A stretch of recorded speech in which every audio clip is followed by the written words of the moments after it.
중국, 일본은 잽도 안 되는 한국 해군의 7만 톤급 항모 계획. 항모 건조 능력은 충분, 해양 전략적 관점에서 판단해야. 중국과 일본이 대대적인 해군력 증강에 나서고 있다.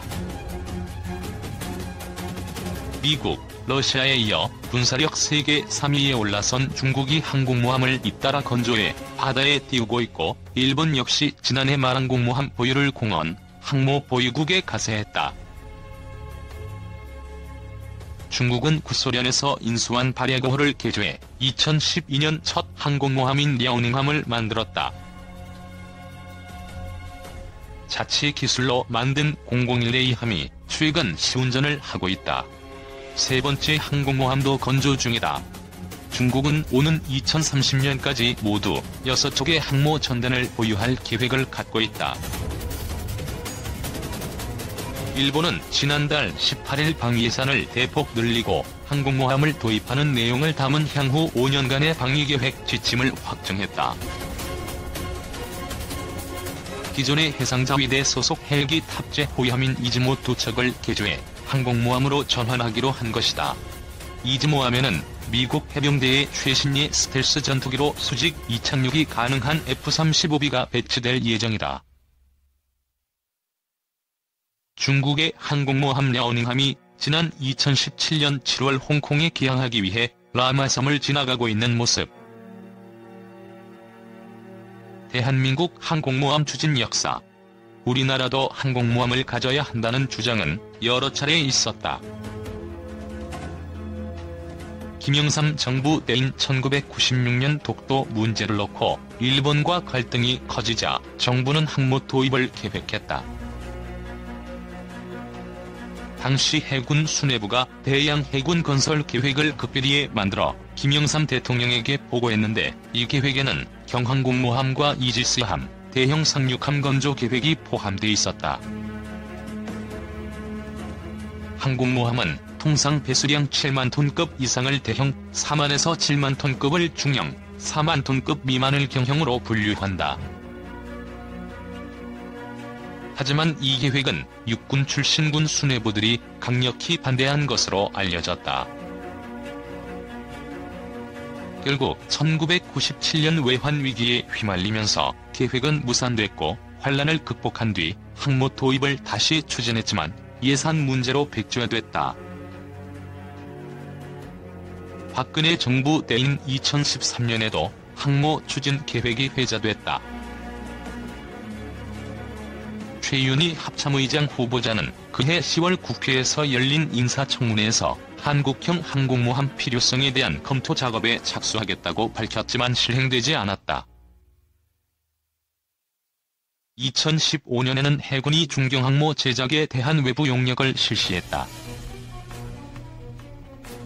당시 차세대 첨단함정 건조 가능성 검토 연구라는 제목의 용역이었는데, 첨단함정은 항공모함을 말한다.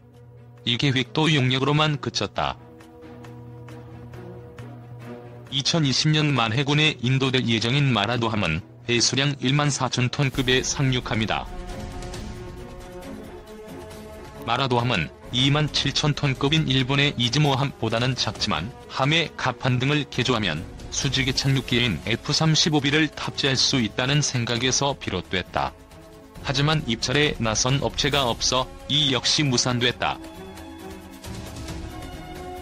지난 2018년 5월 부산 영도고 한진중공업 영도조선소에서 독도함급 대형 수송함 마라도함 진수식이 열리고 있는 모습. 항모 건조 능력은 충분. 우리 해군이 대양 해군 건설을 목표로 한 것은 김대중 정부부터였다. 최근 일본 초계기와 레이더 논란이 있는 광개토 대왕함은 1998년에 실전 배치됐다. 김 대통령 재임 기간 광개토 대왕함보다 성능이 뛰어난 이순신급 구축함 6척, 이지스 구축함인 세종대왕급 3척, 독도함 1척 등의 전력 증강 계획이 승인됐다. 대형 함정은 10년 이상의 장기 계획으로 추진된다. 당시 이지스함 등의 건조 계획이 없었다면 우리나라는 아직도 연안 해군에 머물러 있었을 것이다. 그렇다면 우리나라가 항모를 만들고 운영할 능력이 될까? 해군과 조선업계에 따르면 세계 최고 수준의 조선 기술을 보유한 만큼 항공모함 건조 능력은 충분하다. 레이더를 비롯한 방공망, 탑재해야 할 일부 무장 능력을 제외하면 모함 건조는 자체 기술로 얼마든지 가능하다는 것이다. 문제는 건조 비용과 운영비다.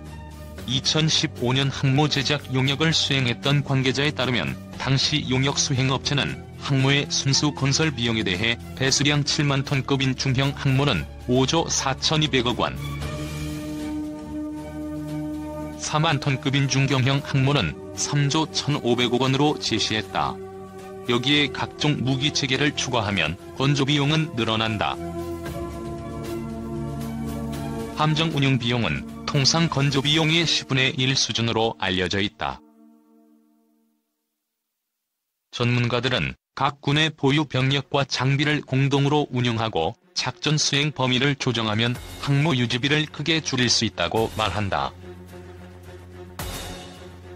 지난달 국회를 통과한 우리나라의 2019년도 국방 예산은 46조 6,900억 원이다. 이 가운데 군사력 건설에 투입되는 방위력 개선비가 15조 3,700억 원, 전력 유지비가 11조 2,300억 원, 병력 운영비가 10조 4천억 원 규모다.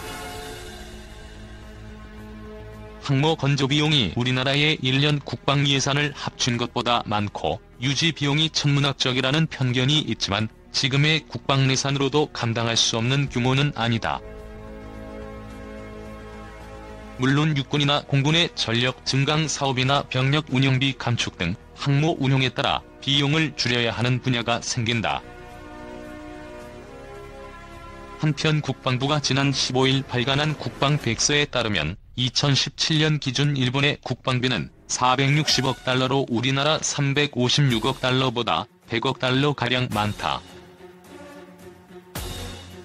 중형급 항모 2척을 운영하는 영국의 국방비는 507억 달러, 중형급 항모 한 척이 있는 프랑스는 486억 달러 수준이다. 지난 2017년 11월 한미연합훈련에 미국 핵추진 항공모함 3척이 참가했다. 사진은 미국의 로널드 레이건호의 갑판 위에 전투기들이 이륙 준비를 하고 있는 모습. 항모 보유는 해양 전략적 관점에서 바라봐야 우리나라의 항공모함 보유 여부에 대해 안보, 군사 전문가들의 의견은 엇갈린다. 항모 보유가 필요하다는 측은 항공모함의 전략적 효용성에 주목한다. 강력한 현시 효과를 통해 주변국과의 해양 분쟁에서 탁월한 억제 능력을 발휘할 수 있다는 것이다. 군사 전문가들은 독도와 일여도 같은 분쟁 해역에서 항공모함 보유가 우리의 전략적 요구를 충족시켜줄 수 있다고 강조한다.